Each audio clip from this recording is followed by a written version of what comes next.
से जंगल में टूनी चिड़िया अपनी बेटी टुनटुनी के साथ रहती थी। टुनटुनी का पिता टुन्नू चिड़ा नारियल की बर्फी बनाकर बाजार में बेचा करता था। नारियल की बर्फी ले लो, मजेदार शुद्ध घी से बनी बर्फी ले लो। अरे भैया, आप आ गए। मुझे 2 किलो नारियल की बर्फी दे दो। मुझे अपनी बेटी के ससुराल जाना है, उसे तुम्हारी बर्फी बहुत पसंद है। हाँ हाँ, अभी देता हूँ। ये लीजिए आपकी नारियल की बर्फी। नारियल की बर्फी लेकर वो पक्षी वहाँ से चला जाता है। टुन्नू चिड़ा की बर्फी जंगल के सभी पक्षी बहुत पसंद करते थे। एक दिन टुन्नू अपने ठेले पर बर्फी बेच रहा था, तभी वहाँ बनवारी कड़कनाथ सेठ आता है। टुन्नू भाई, मुझे 5 किलो बर्फी देना। बस बनवारी 2 मिनट रुक जाओ, पहले मैं ग्राहकों को निपटा लूँ, उसके बाद तुम्हें बर्फी देता हूँ। क्यों रे, तू मुझे बाद में क्यों देगा? क्या मैं तेरा ग्राहक नहीं? पहले मुझे दे बर्फी, मुझे देर हो रही है। टुन्नू चिड़ा बनवारी को 5 किलो नारियल की बर्फी दे देता है। बनवारी वहाँ से बर्फी लेकर जाने लगता है। अरे ओ बनवारी भैया, आपने तो पैसे दिए ही नहीं, पूरे 1000 रुपए हो गए इन बर्फियों के। कम बखत मुझसे पैसे मांगता है तू? जानता है ना मैं कौन हूँ? तुम्हारी हिम्मत कैसे हुई मुझसे पैसे मांगने की? रुक, अभी मैं तुझे सबक सिखाता हूँ। इतना कहकर बनवारी टुन्नू की सारी नारियल की बर्फी फेंक देता है और टुन्नू को मार मार कर अधमरा कर देता है। तुम सब कान खोल कर सुन लो पक्षियों, अगर किसी ने मेरे खिलाफ गवाही दी तो मैं इससे भी बदतर उसकी हालत कर दूंगा। फिर वो वहाँ से चला जाता है। टूनी चिड़िया पर दुखों का पहाड़ टूट पड़ता है। वो अपनी नन्ही सी बच्ची को सीने से लगाकर फूट फूट कर रोने लगती है। फिर किसी तरह अपने पति को उठाकर घर लेकर आती है। इस तरह कुछ दिन बीत जाते हैं। किसी तरह अपने सारे जेवर बेचकर टूनी टुन्नू का इलाज करवाती है। टूनी चिड़िया बिल्कुल गरीब हो चुकी थी। उसके घर में कमाने वाला कोई नहीं था। धीरे धीरे टुनटुनी भी बड़ी हो जाती है। एक दिन टुनटुनी अपनी माँ से पूछती है, माँ, क्या हम लोग हमेशा से इतने ही गरीब थे? मैंने सुना है पहले हम लोग इतने गरीब नहीं थे। पिताजी की ऐसी हालत कैसे हो गई माँ? तूने ठीक सुना है बेटा, पहले हम लोग इतने गरीब नहीं थे। तेरे पिताजी नारियल की बर्फी बेचा करते थे। जब तू पैदा हुई तो पूरे जंगल में उन्होंने अपने हाथों की बनी हुई बर्फियों को बांटा था, लेकिन तेरे जन्म के कुछ दिनों बाद ही एक दुष्ट सेठ ने उनकी ऐसी हालत कर दी। माँ, पिताजी बर्फी बनाते थे, तब तो आपको भी बर्फी बनानी आती होगी। तुम क्यों नहीं बर्फी बनाकर बेचती? हमारी हालत सुधर जाएगी। लेकिन बेटा, मेरे पास इतने पैसे नहीं कि मैं बर्फी बनाने का सामान खरीद लाऊं। तभी टुनटुनी चिड़िया अपने कमरे में जाती है और अपनी गुल्लक लाकर टूनी को देती है। माँ, ये लो मेरी गुल्लक, इससे तुम बर्फी बनाने का सामान खरीद कर ले आओ। अरे टुनटुनी बिटिया, ये तेरे पैसे हैं, इसे मैं कैसे ले सकती हूँ?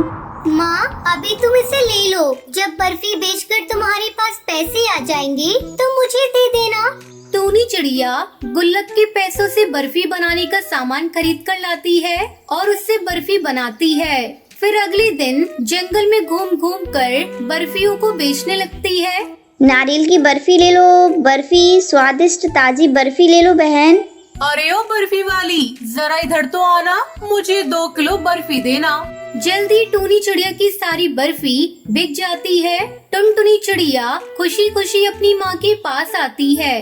देखा माँ, मैंने कहा था ना, आपकी बनाई हुई बर्फी इतनी स्वादिष्ट है कि इसे बिकने में ज्यादा समय नहीं लगेगा।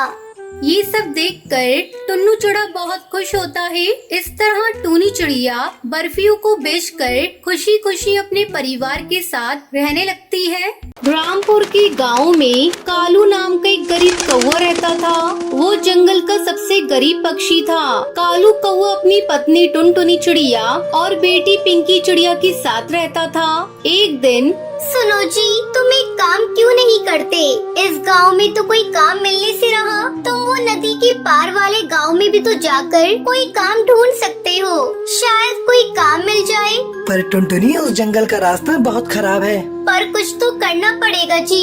पिंकी को कब तक रूखा सूखा खिलाते रहेंगे? कोशिश तो करनी ही पड़ेगी ना। ठीक है टुनटुनी, मैं कल सुबह ही दूसरे गांव के लिए निकल जाऊंगा ताकि समय से वापस आ सकूं।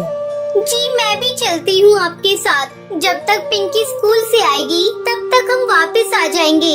अगले दिन टुनटुनी चिड़िया और कालू कौआ दूसरे गांव के लिए निकल जाते हैं। सुनो जी, मैंने कुछ भुने चने और गुड़ रख लिया है। रास्ते में भूख लगेगी तो खा लेंगे। आधे रास्ते चलने पर कालू कौआ थक जाता है। वो टुनटुनी चिड़िया से कहता है, थोड़ी देर यहीं इस पेड़ की डाल पर आराम कर लेते हैं, फिर आगे बढ़ेंगे। अरे टुनटुनी, तुमने चने और गुड़ रखे थे, वो दे दो, खा लेते हैं। टुनटुनी चिड़िया जैसे ही चने और गुड़ खाती है तभी हरी तोती उसके पास आती है।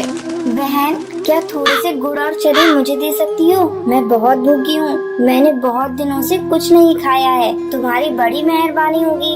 ओह हाँ, ये लो, तुम इन गुड़ और चनों से अपना पेट भर लो। हरी तोती खुशी खुशी वो गुड़ और चने खाती है। देखते ही देखते वो सुंदर परी बन जाती है। कालू कौआ और टुनटुनी चिड़िया ये सब देखकर हैरान रह जाते हैं। शुक्रिया तुम दोनों का। आज तुम्हारी वजह से मैं श्राप से मुक्त हो गई। मैं इस जंगल में घूमने निकली थी। इस पेड़ के नीचे एक चील बाबा भोजन कर रहे थे। मैंने भूल से उनके भोजन में कंकड़ फेंक दिए, जिससे उन्होंने मुझे तोती बना दिया और श्राप दिया कि जब तक कोई राहगीर हमें भोजन नहीं देगा, मैं अपने असली रूप में नहीं आ पाऊंगी। पर तुम इस जंगल पर कैसे? यहाँ तो कोई नहीं आता जाता। टुनटुनी इस परी को अपनी घर की सारी आप बीती सुनाती है, जिसे सुनकर परी भी बहुत दुखी होती है। वो टुनटुनी चिड़िया से कहती है, तुम चिंता मत करो टुनटुनी, तुमने आज हमारी सहायता की है, इसलिए हम भी बदले में तुम्हें कुछ देना चाहते हैं। ये जादुई चूल्हा है, इस पर बर्तन रखते ही ये जल उठेगा और तुम जो भी कुछ खाने को मांगोगी उस बर्तन में पक जाएगा। मैं तुम्हें एक मंत्र बताती हूँ। एक थी दुल्हन, एक था दूल्हा, बंद हो जा, जादुई चूल्हा बोलोगी, चूल्हा खाना पकाना रोक देगा। टुनटुनी चिड़िया को जादुई चूल्हा देकर परी अपने परीलोक में वापस चली जाती है। कालू कौआ और टुनटुनी चिड़िया वो चूल्हा लेकर खुशी खुशी घर वापस आ जाते हैं। अरे मम्मी पापा, आप दोनों कहाँ गए थे? मैं कब से आप दोनों का इंतजार कर रही थी। अरे पिंकी, मैं तुझे जादू दिखाती हूँ, तुम एक पतीली लेकर आओ। पिंकी चिड़िया एक खाली पतीली लेकर आती है। टुनटुनी चिड़िया पतीली को जादुई चूल्हे पर रखती है और चूल्हा जल उठता है। टुनटुनी दाल बोलती है और पतीली से दाल भर जाती है। टुनटुनी एक एक करके चूल्हे पर बर्तन रखती जाती है और मिनटों में सारा खाना बनकर तैयार हो जाता है। ये देखकर पिंकी चिड़िया बहुत खुश होती है। मैं इस चूल्हे को बंद कर देती हूँ। एक थी दुल्हन, एक था दूल्हा, बंद हो जा जादुई चूल्हा। जैसे ही टुनटुनी मंत्र बोलती है और चूल्हा बंद हो जाता है। अब टुनटुनी के परिवार को भूखा भी सोना नहीं पड़ता था। एक दिन सुनो जी, मैं सोच रही हूँ क्यों न हम एक चाय का ढाबा खोल लें। इस चूल्हे पर चाय और पराठे बनाकर बेचा करेंगे। इससे थोड़ी कमाई भी होनी शुरू हो जाएगी और तुम्हारी काम की तलाश भी बंद हो जाएगी। हाँ, तुम ठीक कह रही हो। और मैं एक दुकान किराए पर ले लेता हूँ। जो पैसे आएंगे उससे किराया भी भर देंगे और घर खर्च भी निकल आएगा। कालू कौआ घर के नजदीक ही एक छोटी सी दुकान किराए पर ले लेता है और जादुई चूल्हा रखकर चाय बनाना शुरू कर देता है। धीरे धीरे कालू की चाय और नाश्ते का ढाबा चल पड़ता है। आने जाने वाले पक्षी कालू के ढाबे पर रुककर चाय पराठे खाया करते थे। जिन गरीब पक्षियों के पास पैसे नहीं होते थे, कालू कौआ उन्हें मुफ्त में ही खाना बांट दिया करता था। एक दिन, अरे भाई कालू, कैसे हो? अरे बंटी, तुम शहर के जंगल से कब आए? गाँव का तो रास्ता ही भूल गए लगता है। तुम्हारी भाभी को यहाँ गांव में कुछ काम था ना, तो 2-1 दिन के लिए आए हैं। मैंने सुना है तेरे तो वारे न्यारे हो गए हैं। तूने ढाबा खोल दिया यार, इसकी चर्चा पूरे गांव में हो रही है। हाँ दोस्त, बस सब भगवान की कृपा है। बात कुछ और ही है, ये कैसे नहीं मानेगा? मुझे सच का पता लगाना ही होगा। अरे कालू, एक चाय तो पिलाना गर्मा गर्म। कालू कौआ ढाबे की रसोई में चला जाता है। बंटी कबूतर कालू कौए को छुपकर देखने लगता है। चूल्हे पर अपने आप चाय बनने लग जाती है। क्या जादू है, हैं? कालू ने इस चूल्हे पर पतीली रखी और खाली पतीली चाय से भर गई। अरे अब ये तवा रख रहा है, ये क्या पराठा भी बन गया? ये तो कोई जादुई चूल्हा है। अच्छा, तो ये बात है। तभी कहूँ ये रूखी सूखी खाने वाले ने ढाबा कैसे खोल लिया? ये चूल्हा वैसे मेरे पास होना चाहिए, मैं इसे चुरा लेता हूँ। शाम को जब कालू घर लौट जाता है, बंटी रात के समय चूल्हा चुराकर अपनी पत्नी के साथ शहर के जंगल भाग जाता है। कालू कौवा जब ढाबे पर जाता है चूल्हा गायब होता है। अरे अरे टुनटुनी, ए टुनटुनी, अरे हमारा जादुई चूल्हा चोरी हो गया है। अब हम क्या करेंगे, कैसे पैसे कमाएंगे? सुनो, जो हो गया सो हो गया। इस बहाने हमें मार्गदर्शन तो मिला। अब आप एक नया चूल्हा लेकर इस ढाबे को आगे बढ़ाओ। देखना आपकी मेहनत रंग लाएगी। कालू कौवा एक मेहनती पक्षी था, इसलिए उसने फिर से एक नई शुरुआत की। उधर जब बंटी कबूतर अपनी पत्नी के साथ शहर के जंगल में अपने घर पहुंचा।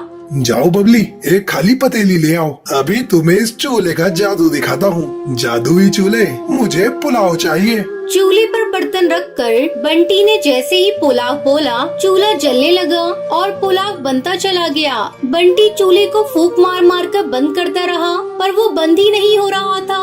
अरे ये चावल बनने तो बंद ही नहीं हो रहे, ऐसे तो पूरा कमरा भर जाएगा। हम दोनों चावल के ढेर में दबकर मर जाएंगे। बबली क्या करूं, कुछ समझ नहीं आ रहा। अब तो एक ही रास्ता है, इस चूल्हे को तोड़ दो। हाँ हाँ, मैं इस घटिया चूल्हे को तोड़ देता हूँ। बंटी कबूतर गुस्से में चूल्हे को पटक कर तोड़ देता है। चूल्हे के 2 टुकड़े हो जाते हैं और जादू खत्म हो जाता है। चूल्हे की जगह मिट्टी का ढेर पड़ा रह जाता है और कालू कौवे को जादुई चूल्हे की मदद से काम मिल जाता है और वो मेहनत से पैसे कमाने लगता है, जबकि बंटी के हाथ में आकर जादुई चूल्हा मिट्टी हो जाता है। किस्मत भी उनका ही साथ देती है, जो ईमानदार और नेक दिल होते हैं। चोर और मक्कार पक्षियों के हाथ सदा ही खाली रह जाते हैं।